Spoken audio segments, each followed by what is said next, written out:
The vast expanse of space rippled like disturbed water as the ESS Prometheus materialized at the edge of the Centauri defense zone.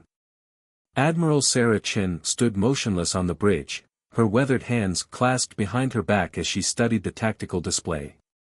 The massive stealth carrier, Earth's newest and perhaps final hope, had emerged precisely where intended, just beyond the Kraxin detection grid. "Quantum drive spooling down, Admiral." "All systems nominal," reported Lieutenant Commander James Torres, his fingers dancing across the holographic controls. "Stealth systems are maintaining full coverage.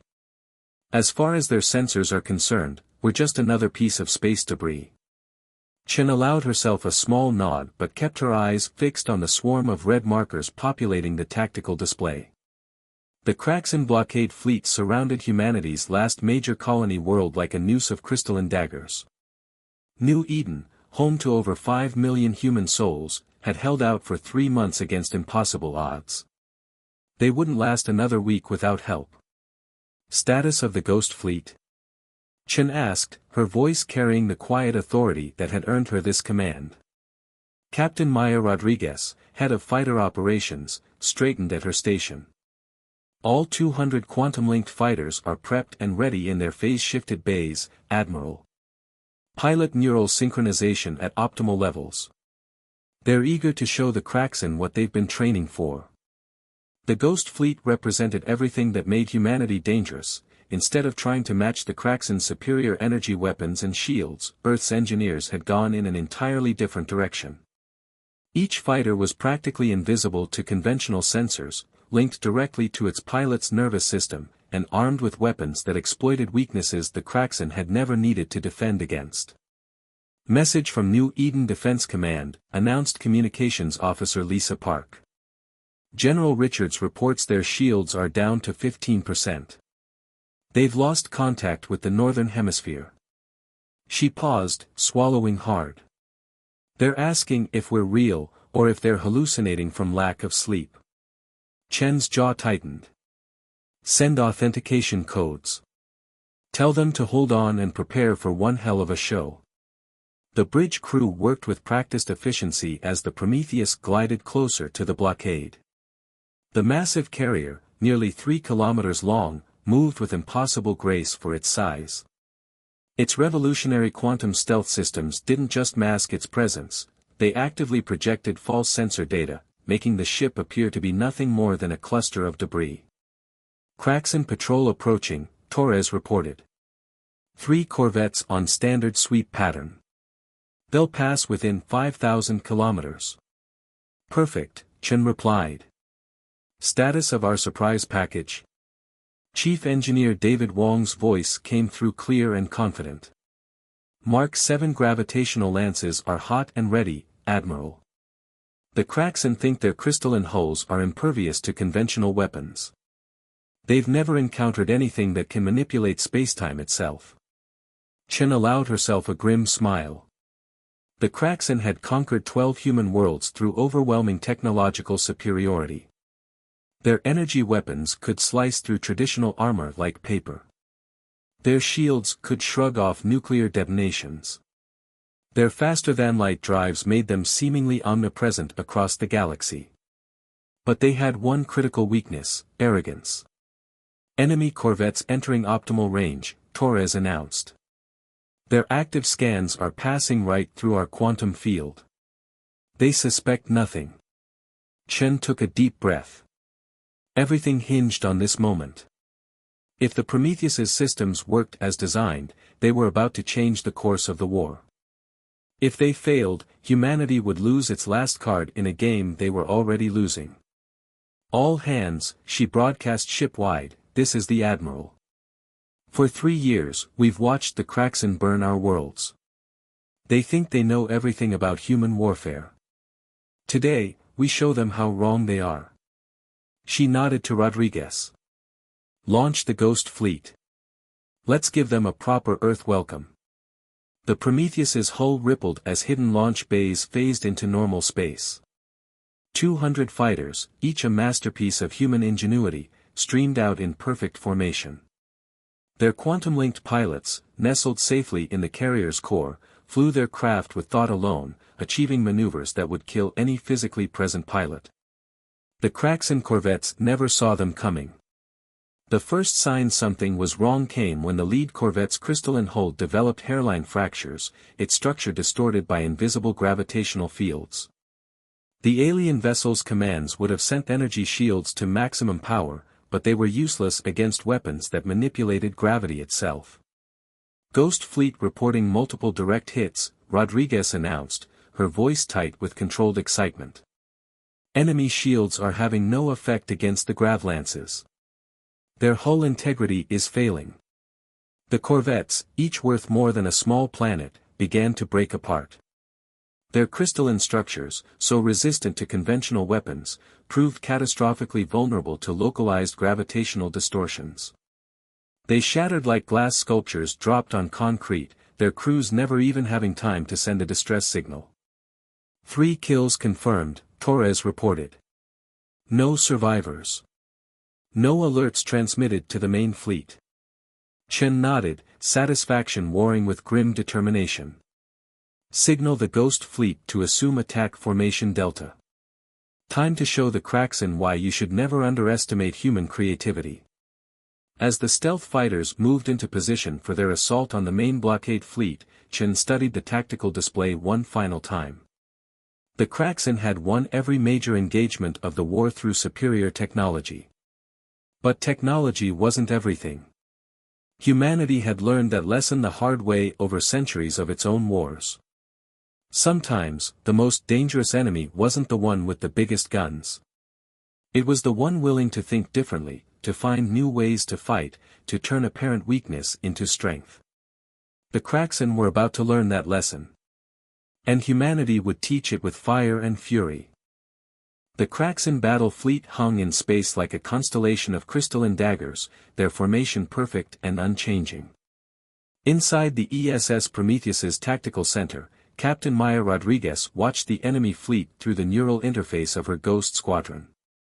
200 minds connected as one, human consciousness merged with quantum-linked fighters in a way the Kraxan had never imagined possible. Main fleet still shows no sign they detected the corvette's destruction, Lieutenant Commander Torres reported from the bridge. Their formation remains unchanged. Admiral Chen's voice came through clear and precise. Then it's time for Phase 2. Captain Rodriguez, you may proceed with Operation Shattered Mirror. Rodriguez closed her physical eyes, but through the neural link, she saw with perfect clarity. Her consciousness spread across the Ghost Fleet, each fighter an extension of her will. The other pilots merged their awareness with hers, creating a battle network that moved with both machine precision and human intuition. Ghost Fleet, execute attack pattern Omega, she commanded. Remember your training. They expect machines. Show them what humans can do. The fighters moved in perfect synchronization, their quantum stealth systems making them invisible to Kraxan sensors. They split into 3 waves, approaching the enemy fleet from angles the aliens' tactical doctrine claimed were impossible to attack from. The first sign something was wrong came when a Kraxan cruiser's sensors detected an anomaly. The crystalline vessel's automated systems registered a microscopic gravitational distortion, but by their calculations, nothing could generate such a field while remaining invisible to their scans. They were wrong. First wave, weapons free, Rodriguez ordered. The Ghost Fleet's gravitational lances activated simultaneously, creating a web of localized spacetime distortions. The Kraxan cruiser's crystalline hull, designed to reflect energy weapons and absorb kinetic impacts, began to warp under forces it was never meant to resist. Enemy vessel showing critical structural stress, announced Technical Officer Sarah Chang. Their shields are attempting to compensate, but they can't handle the gravitational shear. The cruiser's beautiful crystalline form cracked, then shattered, its pieces spreading out like a deadly flower blooming in space. The Kraxan fleet's perfect formation finally broke as ships began emergency maneuvers. They're transmitting in the clear, Communications Officer Park reported, her voice tight with excitement. Translating now, unknown attack pattern detected. Impossible weapon signature. Request immediate tactical analysis. Admiral Chen's laugh was cold. Send our reply, welcome to humanity's masterclass in thinking outside the box. The Kraxan fleet's response was predictable, exactly as planned. Their ships began charging their primary energy weapons, the ones that had burned through Earth's best defenses in previous battles. But the Ghost fleet was already moving, executing maneuvers that seemed to defy physics. Second wave, initiate Operation Mirror Ball, Rodriguez commanded. Each fighter activated its quantum field generators in a precisely calculated pattern. The space around the Kraxan fleet suddenly filled with thousands of sensor ghosts, each appearing to be a full-sized Earth battleship. Enemy fleet is responding to phantom signatures, Torres reported. They're dividing their fire across multiple targets. Effectiveness reduced by 80%. The real danger came not from the Ghost fleet's weapons, but from how they forced the Kraxan to respond. As the alien ships fired at phantoms, their formation grew increasingly chaotic. Their crystalline hulls, normally synchronized to share shield power, began to lose cohesion. Third wave, execute attack pattern Epsilon, Rodriguez ordered. Target their command and control nodes. Show them why humans don't rely on perfect formations. The Ghost fleet struck from multiple vectors simultaneously, their gravitational lances targeting the weak points that appeared when Kraxan ships broke formation. More crystalline hulls cracked and shattered, their elegant forms proving catastrophically vulnerable to humanity's unconventional approach. Enemy fleet is attempting to regroup, Torres announced. They're falling back to their secondary defense line. Admiral Chen's voice carried a note of grim satisfaction. Negative. Don't let them recover. Captain Rodriguez, execute Operation Falling Stars. Rodriguez smiled as she relayed the commands through the neural network. The Ghost fleet split into smaller groups, each targeting individual Kraxan vessels. Instead of matching the alien's superior technology, they exploited its weaknesses. Every fighter's quantum field generated false sensor readings, making it impossible for the Kraxan to distinguish real threats from phantoms. Multiple enemy vessels reporting critical system failures, Chang reported. Their shield synchronization is completely disrupted. They can't maintain their defensive network. The space around New Eden lit up with crystalline fragments as more Kraxan ships succumbed to the Ghost fleet's attacks. The aliens' perfect formation had become their perfect vulnerability. When one ship's defenses failed, it created a cascade effect through their linked shield network. Incoming transmission from the Kraxan flagship, Park announced. They're requesting terms of surrender. A profound silence fell over the Prometheus's bridge. In 3 years of war, no Kraxan fleet had ever surrendered. Their technological superiority had made such an outcome seem impossible. Admiral Chen straightened her uniform. Tell them we accept their surrender, on one condition: they must acknowledge that technology alone doesn't determine the outcome of war. Sometimes, victory goes to those willing to rewrite the rules of engagement. As the Ghost fleet moved to secure the surrendering vessels, Rodriguez finally allowed herself to relax in her neural interface pod. Humanity had just proved that innovation and adaptability could overcome even the most advanced technology. The Kraxan had learned a costly lesson: never assume that superior weapons guarantee victory against a species that specialized in thinking differently. The battle for New Eden was over, but its impact would echo across the galaxy. Humanity had shown why it should never be underestimated, and the age of Kraxan dominance was coming to an end. The ground shook beneath Colonel Elena Santos's boots as another Kraxan orbital strike hit New Eden's defensive shields.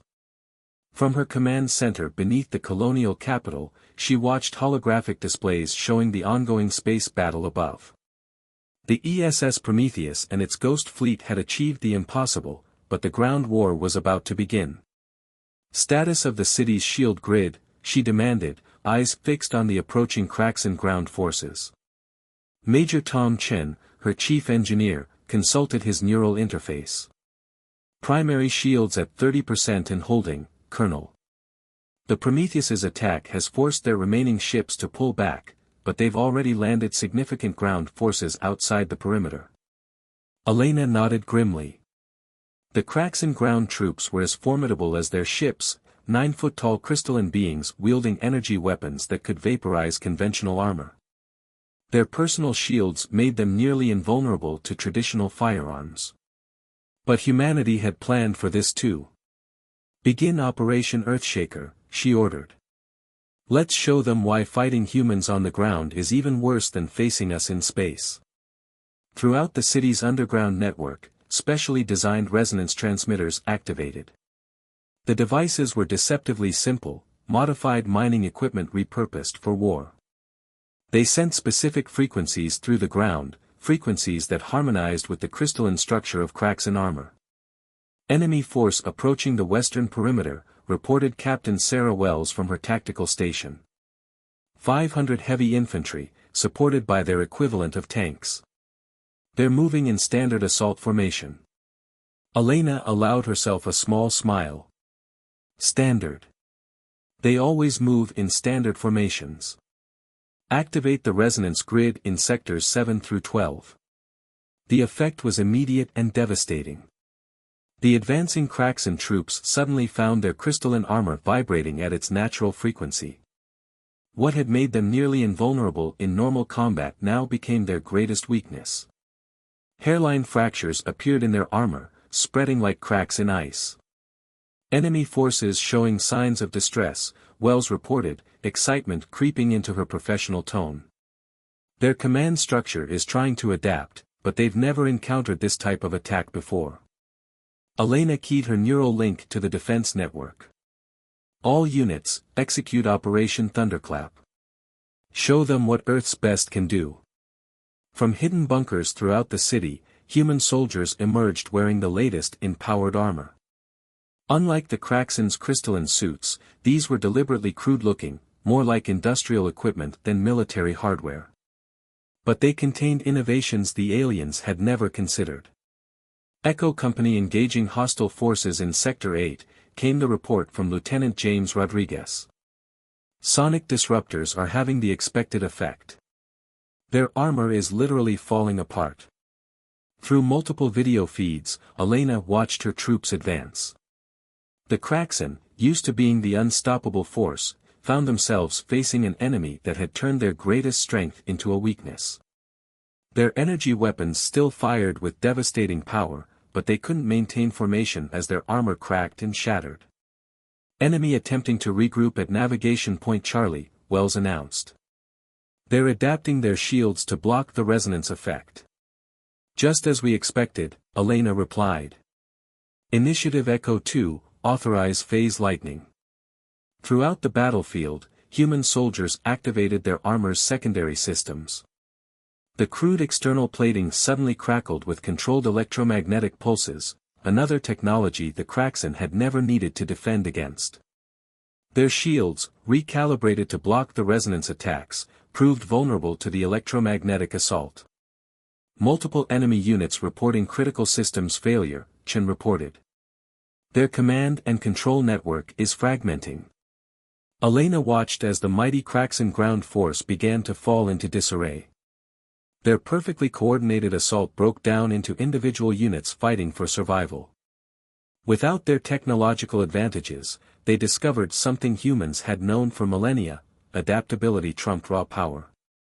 "Colonel, we're receiving surrender signals from multiple Kraxan units," Wells announced, her voice filled with disbelief. They're requesting immediate cessation of hostilities." Elena straightened her uniform. "Accept their surrender. Prepare medical units. Even if there are enemies, we treat prisoners with respect. That's another thing that makes us human." As her troops moved to secure the surrendering aliens, Elena received a transmission from Admiral Chen aboard the Prometheus. "Excellent work, Colonel. The space battle is won, and now you've broken their ground forces. I think it's time we showed the Kraxan why picking a fight with humanity was their biggest mistake." "Agreed, Admiral," Elena replied, watching as human soldiers helped disarmed Kraxan warriors to medical stations. We've proved we can beat them in space and on the ground. But maybe now we can show them something even more important, how humans treat those who surrender to us. Maybe that'll be the biggest shock of all. The battle for New Eden had become more than just another engagement in an ongoing war. It had become a demonstration of humanity's greatest strengths, not just the ability to innovate and adapt, but also to show mercy and wisdom in victory. As Elena watched humans and Kraxen beginning to interact without hostility, she realized they might have achieved something even greater than a military victory. They might have taken the first step toward peace. Admiral Sarah Chen stood in the Prometheus's conference room, facing a sight few humans had ever witnessed, a Kraxen High Commander in person. The crystalline being towered over her, its translucent form refracting light in complex patterns that humans had learned to recognize as emotional indicators. Right now, those patterns showed confusion and, more importantly, curiosity. Your tactics defy all known parameters of warfare, High Commander ZYXRA stated, its thoughts translated by the ship's AI. You had inferior technology, inferior numbers, and yet. The crystal patterns shifted to show what humans had identified as uncertainty. And yet we won, Chen finished, keeping her voice neutral. Perhaps that's because you've been fighting the wrong war, Commander. You thought this was about technology. We knew it was about innovation. The massive viewscreen behind them showed real-time footage from New Eden's surface, where human medical teams worked alongside Kraxen engineers to treat wounded from both sides. The sight of crystalline warriors accepting help from what they had considered a primitive species was revolutionary. Your species continues to confound us, ZYXRA admitted. Our analysis suggested you would fight to the last, yet when we surrendered, you offered medical aid. When we expected revenge, you proposed cooperation. Chen allowed herself a small smile. That's because we learned something your species hasn't yet. True strength isn't about having the biggest weapons. It's about knowing when not to use them. Lieutenant Commander Torres entered the conference room, his neural interface glowing softly. Admiral, the joint human Kraxen engineering team reports success. They've managed to synthesize a hybrid shield technology that combines our quantum field generators with Kraxen crystal matrices.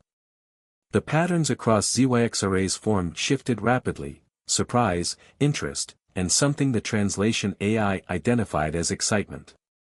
Impossible.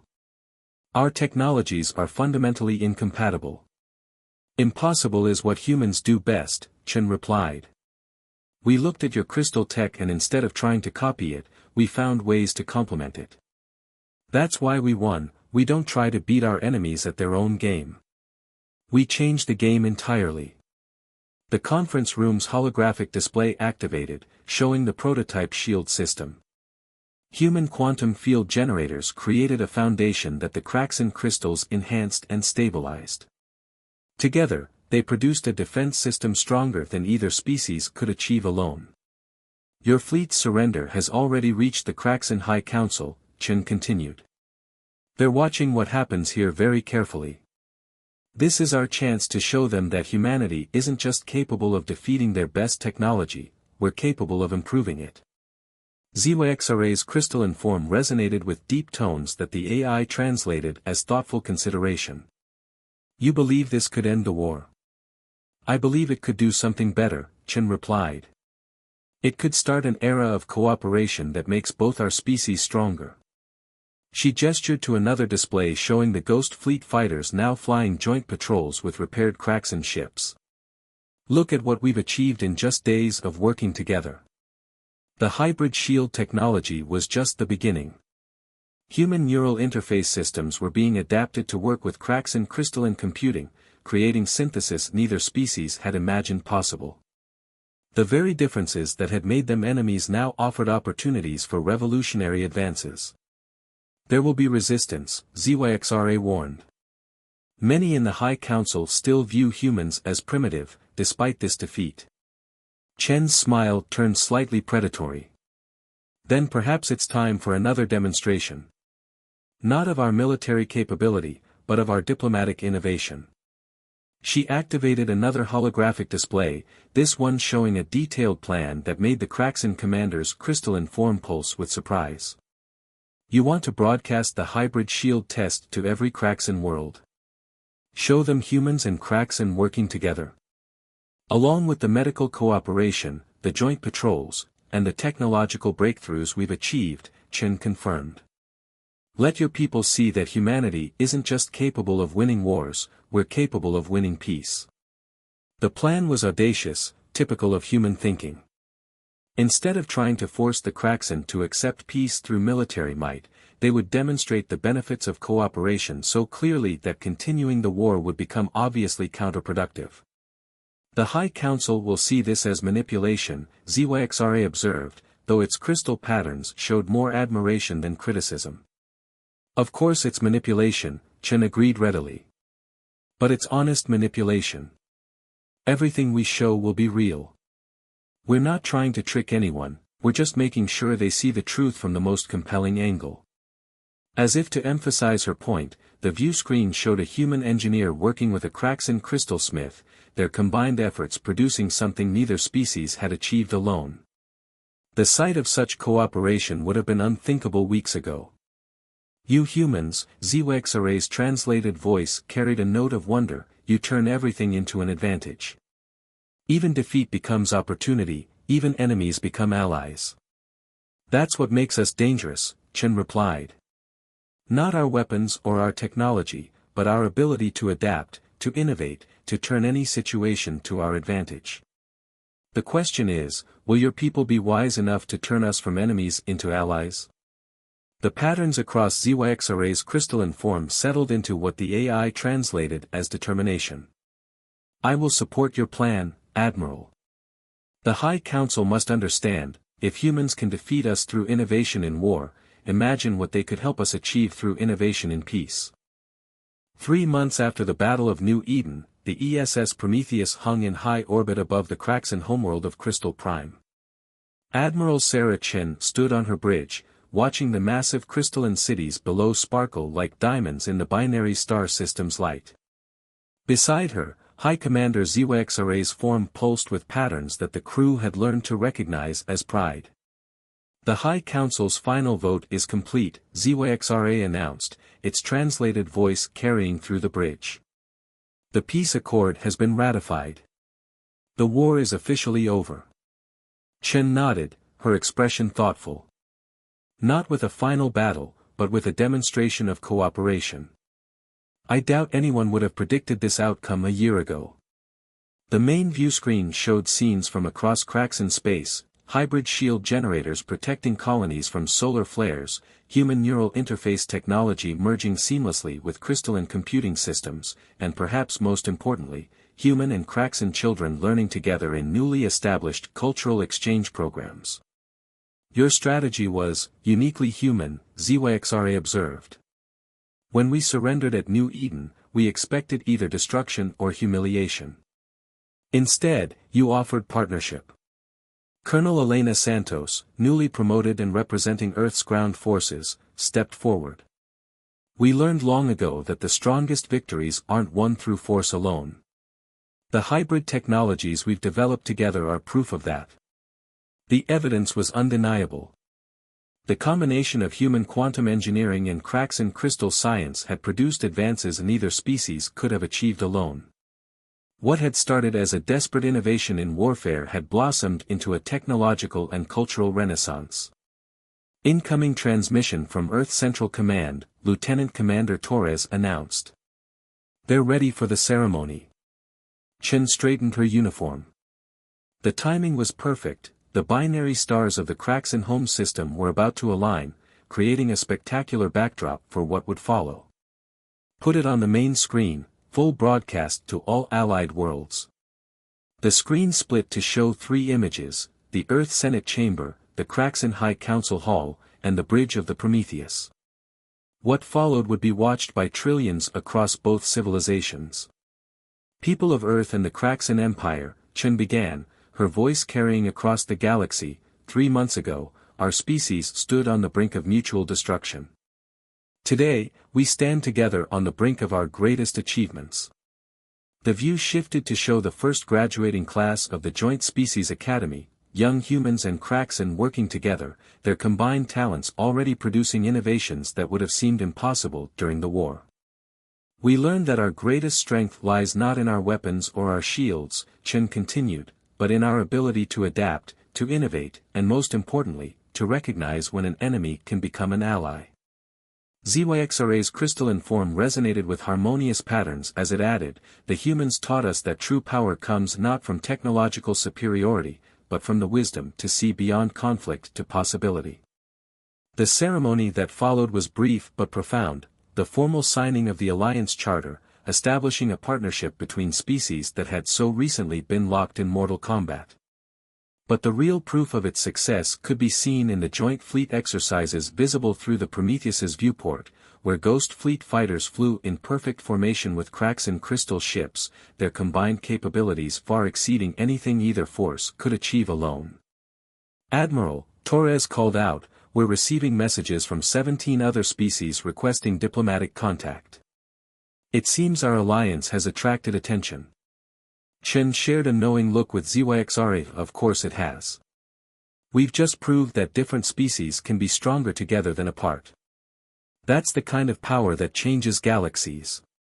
As the ceremony concluded, Chen walked to her favorite viewport, watching the binary stars align over Crystal Prime. The sight reminded her of something her grandmother used to say, "The strongest metals are forged in the hottest fires." The war had been that fire, forcing both species to evolve, to innovate, to look past their differences and see the potential in cooperation. What had emerged was something entirely new, not human, not Kraxan, but a synthesis that promised to reshape the galaxy. "You know," Chen said to ZYXRA as they watched the joint fleet maneuvers, "some might say this was our plan all along, to turn defeat into opportunity, to transform enemies into allies." The Kraxan commander's crystalline form flickered with what they now recognized as amusement. "Was it?" Chen smiled. "Let's just say that humanity has learned that sometimes the best way to win a war is to make it unnecessary to fight one." As the Prometheus prepared to lead the first joint expedition into unexplored space, Chen reflected on how far they'd come. The war had proven humanity's military innovation, but the peace had proven something far more important, their ability to imagine and create a future that transcended the boundaries of species and technology. The galaxy would never be the same. And that, perhaps, was humanity's greatest victory of all.